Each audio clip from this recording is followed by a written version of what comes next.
Alrighty, everybody, welcome back to another summer edition of the KSL.com Game Center podcast.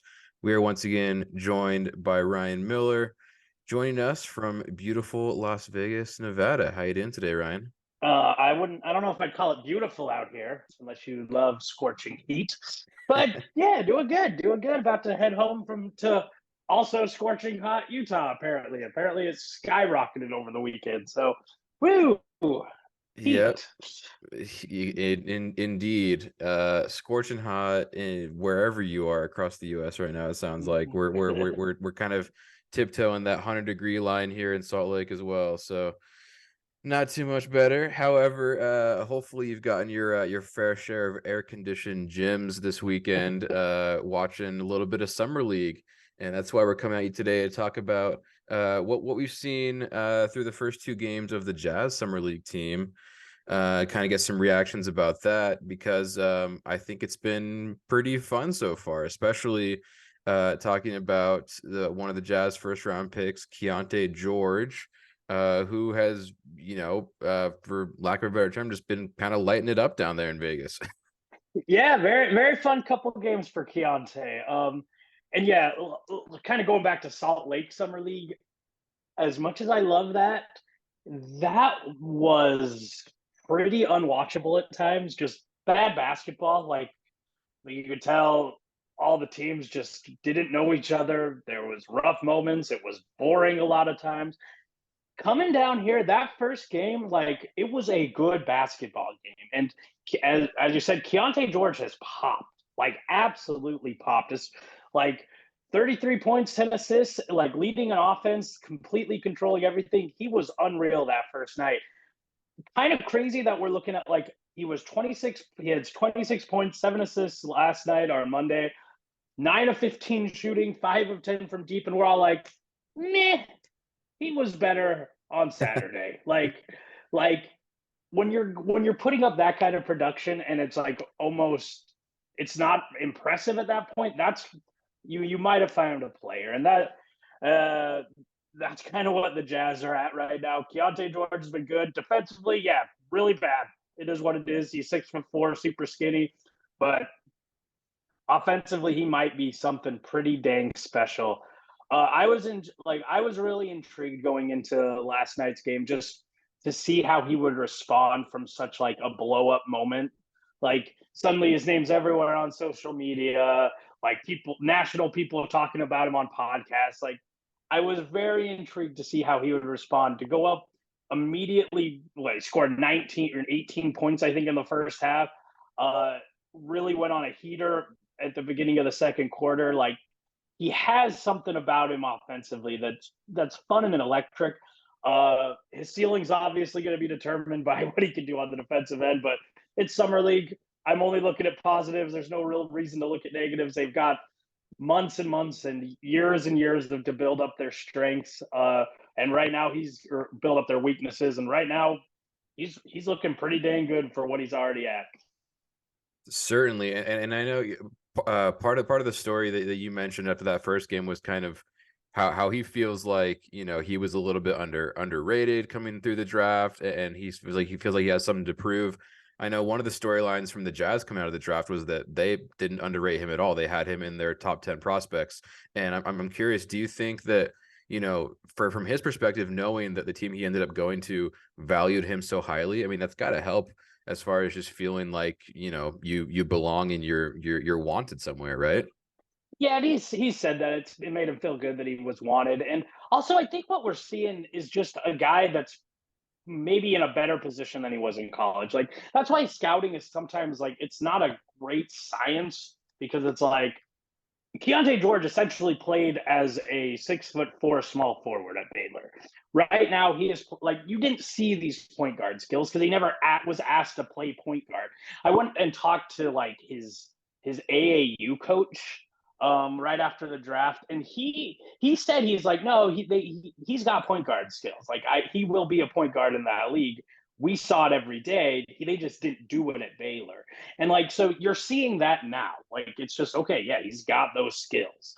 Like, and they pop. Like, yes, the scoring is so easily seen, like how he can just face up guys, do off the dribble moves, and kind of pull up from anywhere. Like, he can create space out of nothing. Very impressive as a 19-year-old kid, but how he runs things and controls the offense, I've been so impressed of how he's just like directed traffic, pointed to people where to go, and then hit them with a dime. Like that stuff, he has a really good feel for the game. And so it's like, you don't want to get too excited because, again, it is summer league and there are definite things he needs to work on to even become a rotational player. Like right now, if he comes into training camp with his same defensive intensity and defensive skill set, like, I don't know if he's playable at the NBA level, but his offense is so good that you're like, well, like maybe it just makes up for it. And so it's fun though. Like, you didn't expect to get this out of a 16th pick, and that's what's fun. So you just kind of enjoy the ride. Like, 59 points through 2 games. He's pretty much averaging 30 points and 8 assists through Vegas. Like, that's pretty dang good. Enjoy it because it's fun. I don't know if he'll keep playing. My hunch talking to the team last night was he'll play on Wednesday. And if he kind of pops again, does the same thing, they might just, it's like, all right, we're good. We've seen what we need to see.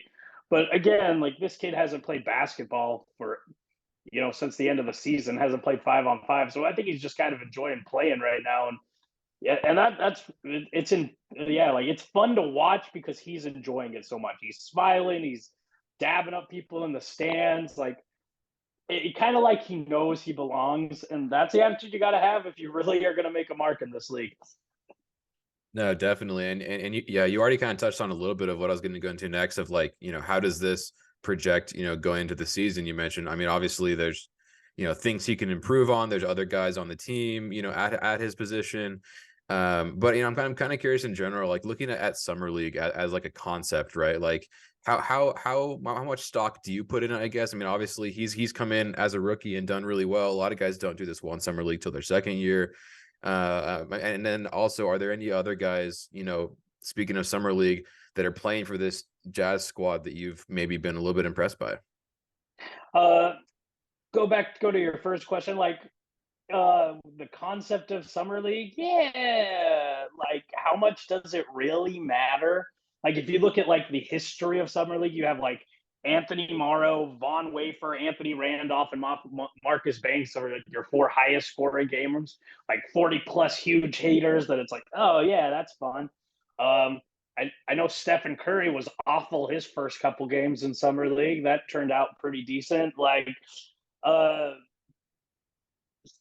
Victor Wembanyama was, your guy was pretty dang bad his debut. like like when we're having highlights of rebounds coming out of breaks was always fun. So how much does it matter? I don't know, but I think it's pretty common if you don't have a few good moments in summer league, you probably won't have a few good moments in the actual NBA. Like, just because you score 33 a night in Vegas, I don't think that's going to immediately transfer. But it kind of depends on how you're doing it. Like you look at like an Anthony Morrow, and he dropped like 49, 47, something. He just got super hot, hit a ton of threes. It's like, yeah, sometimes, and you know what? That translated to the NBA essentially. He just didn't have you didn't get the shots.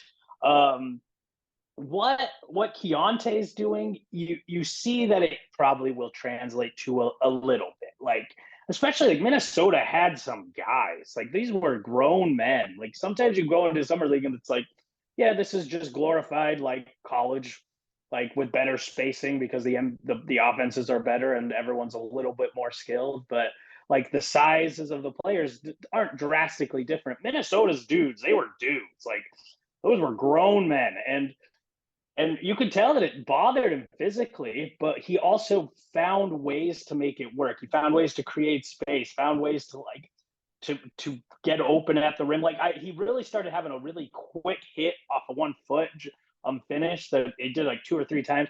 And I think that was like, okay, that's an adjustment that he made in game that will translate to the next level. So yeah, like, it means something. I don't know if it means everything, but it be like, you can see how these guys play, and like, it's not like they'll lose that skill set in 4 months. And these are NBA, for the better part, these are professional players they're all playing against. So Yeah, so it means something. I don't know how much, but we'll see come October. But other Jazz players, like as you kind of said, it's the second year guys that you're looking at that are popping.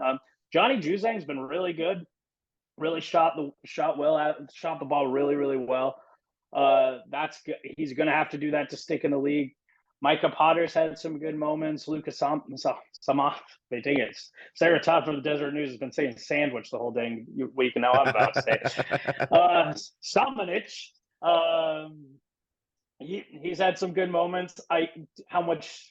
But yeah, like in summer league, I look at the younger players because you expect the older players to look good because they're playing against rookies, they're playing against newcomers, and yeah, for the most part, the Jazz's guys that they've wanted to look good have looked good. Like obviously, they didn't think Vernon Carey looked that good because he's no longer on the team. And so, but I think Lucas had some really good moments. Micah Potter's didn't have a great Salt Lake run, I didn't think, but really has played well in Vegas. Especially that opening night was really good. Has a little bit of a connection with Keyonte George too, which has been fun to kind of see.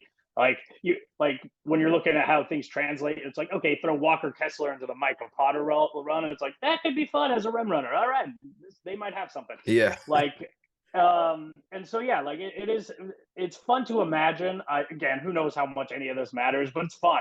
Like no one's talking about Keyonte if he's putting up 10 points and 4 assists. So there's a reason people are kind of buzzing about the kid now. So yeah, it's fun. It's a good time. Summer league, just kind of my attitude is like enjoy the ride. Like let's not overanalyze this. Like if a guy puts up a huge numbers consistently, I think that's real to a certain extent. And yeah, so like I know everyone is crashing his defense right now, just crashing, which is fair. It's not good. It's been terrible. He was probably his worst defensive game was last night, and like I just think we're nitpicking at things if we are expecting him to be this great player as a 19-year-old kid. It's just like you weren't expecting this from your 16th pick. Just enjoy the ride. Yeah, and I think one of the reasons that it's so intriguing to me is because it comes at the probably the most important position for the Jazz this offseason, right? Which is point guard. They've got a lot of the other positions locked down. They've got Walker Kessler and Lauri Markkanen at the forward spot. They got traded for John Collins also to kind of shore up that front line. You've got Jordan Clarkson at the shooting guard position, whether he starts or comes off the bench.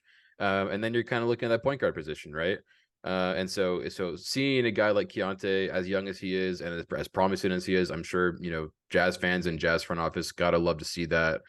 But then speaking of another point guard, the Jazz have certainly not been one of the most prominent teams in these rumors, but Damian Lillard a couple weeks ago requested a trade.